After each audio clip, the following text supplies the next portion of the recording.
This is Blair Durham with Black Wall Street Today, your media hub for all things Black entrepreneurship, politics, news, and events in Hampton Roads and beyond.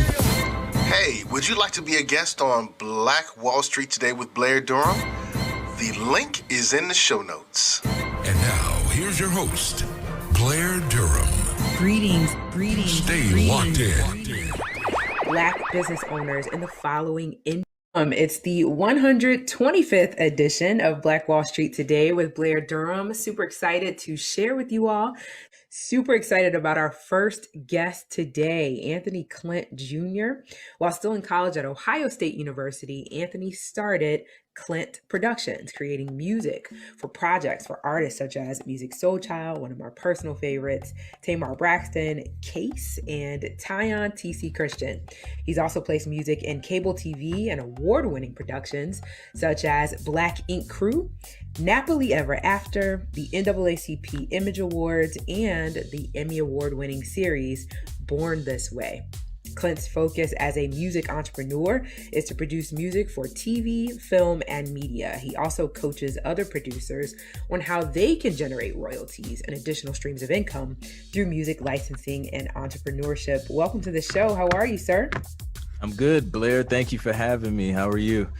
I am so excited. I love these conversations. It's all about how we can kind of grow business, right, in our community. So Thank you for your due diligence and everything you've done kind of to get to where you are now. So let's talk about it. Dive right in, right? What is the power of music licensing? I think we all have heard the horror stories with regard to artists that didn't have, what they should have had. Even watching, I think it was this weekend, I looked at Mahalia and just looking at kind of how she ran her business and just thinking about all of that. Right. Talk us through, what is it that you are coaching producers to do? Yeah, absolutely. So music licensing is kind of like this niche segment in the music business where you pretty much create music and you license it out to TV shows, films, commercials, just different outlets that a lot of producers, don't naturally think about at first. Everybody hears about the big artists, the chart-topping hits and everything like that. But there's other opportunities in licensing to really get your music in places where there's a lot of opportunities, not just a handful of, the most successful artists, but, you think about all the streaming services on Hulu, Amazon, Netflix, in addition to the cable networks and, the TV networks. It's us putting our music in those platforms and, generating royalties over time, and even sometimes upfront sync fees. So that's pretty much what I do, just kind of compose music and then send it to publishers and then they place it in TV and film.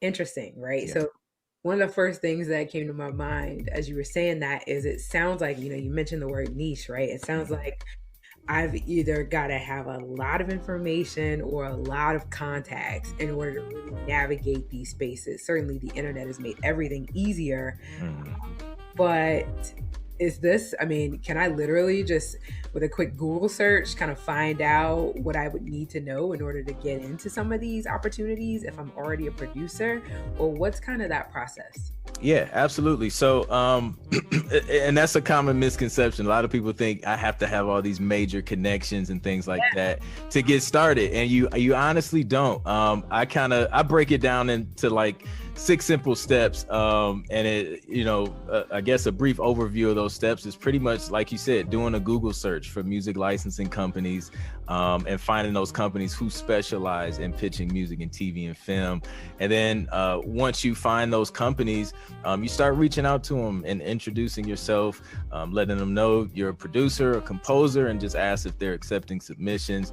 And a lot of times they're open, they need music because that's how they make their money as well. It's just accumulating a catalog of music so that they can serve their clients, and they're the ones that already have the relationships in place. So you get to leverage their relationships by providing them with music, and then they'll pitch it for you. And then at the end of the day, you both, get paid on that placement, just depending on the situation. But that's, in a nutshell, that's how you get started. It's just searching for the right companies, really, and then just reaching out to them, and then repeating that process until you start to see the results that you want to see. Makes sense. Music is such a driver, right? I mean, I think it can't really be understated, just the value that music brings to any sort of production. So it makes sense that, we're almost doing them a service by reaching out. They're looking for music. Exactly. Yeah. So you got connected to a pretty significant TV series, Born This Way. Mm-hmm. Talk a little bit about kind of how you navigated that, getting it started, and what it's been like as you've kind of grown that relationship and been involved for a few different series now, right? Yeah, absolutely. I believe I've worked on 3 seasons of this, 2 or 3. I think it was 3. Yeah. So it was super dope. So that came about like doing, as I said before, just starting out, reaching out to different companies, and I came across a publisher, and he was kind of getting started as well and building his catalog. So we had a phone conversation. I sent him some music. He loved it, and then we slowly started to build that relationship. He would send a brief out, and then I would, submit some stuff and try and submit at least, 2 to 5 tracks every time he would send an email through. So over the years, that relationship just grew stronger, just from delivering on every brief that he sent. And then he was presented with an opportunity with a big production company to be the head composer of a season of this show. And because of that consistency over the years, from when I first started working with him, he brought me on board to be, one of the composers on that show with him, to help him, compose a lot of the music. So the first season, or I think it might have been on, I think we got on like the second season. So that season, the first season that we worked on it, it went really well, and the producers of the show, brought us back on for another like 2 seasons. So yeah, it all started from just building a relationship, being consistent in the early stages, and then just being ready when when he asked me to be a part of it. Dope. Yeah. I want to change lanes a bit and not kind of ignore the elephant in this particular room, which has to do with just the networking capacity of Black business owners, right? Mm-hmm. That's my work. That's my area of focus. And I know that you kind of moved to Atlanta, and we talked a little bit about how that strengthened in many different ways your own kind of capacity and resolve to be a professional in this work. Can you just talk about that synergy? I'm looking to create, I've been building something that hopefully will become Atlanta-like, right, in the region where I live. But just talk about the value of that and how you contribute to it and how it's kind of maintained. Yeah, so my initial decision to move to Atlanta was really based off, it was around the time when I was co-producing the record with a producer friend of mine, Scrap. We were working on the Music Soul Child track together. So that yeah. So that, I was in Ohio when that was taking place. But that kind of pushed me and made me realize, like if I was in Atlanta, like I would have been in the session, in person with them as they were kind of creating these songs. So once I seen what was possible, I decided to move down there, and it was really to be able to network on the music industry side of things, as far as the major artists and things like that. So that was my original intent. But once I got down here, I realized the mindset of a lot of like Black entrepreneurs, it was different than where I was from. Like cats were like, I mean, everybody you run into, they had like a side business or hustle, like something was going on, even in addition to if they had a day job. Like people are on it down here, and their thinking is high level as far as entrepreneurship. So just being surrounded around that energy, being surrounded around like-minded people, who are trying to create businesses, create brands, and really push the culture forward, especially as Black business owners, really inspired me. And I like being in a place, in a city where you see a lot of that, because it pushes you to go for it and to be great, at the end of the day. So that's how Atlanta has impacted me since I've been here. Mm-hmm. I can't really imagine what that feels like. It's dope. I know what it should feel like. I think I know that we should be encouraging one another, that we should be inspiring one another, that we should be helping one another. Mm-hmm. But all too often, you get into a space where it's just like, someone has a good idea, and the next thing you know, it becomes too competitive a market for anyone to really gain any traction, because no one wants to see anyone develop more success than what they feel like they could do, and it's just like, wow, why do we have that mindset, and why here, right? What took place in Atlanta that kind of smoothed that out, is there politics and the landscape of Virginia, let's just say, that make that dynamic impossible? That's why I was just trying to glean from you, what it feels like and what you feel like you contribute to that space. How are you helping to pave the way through what it is that you're good at, right? So that an opportunity as well.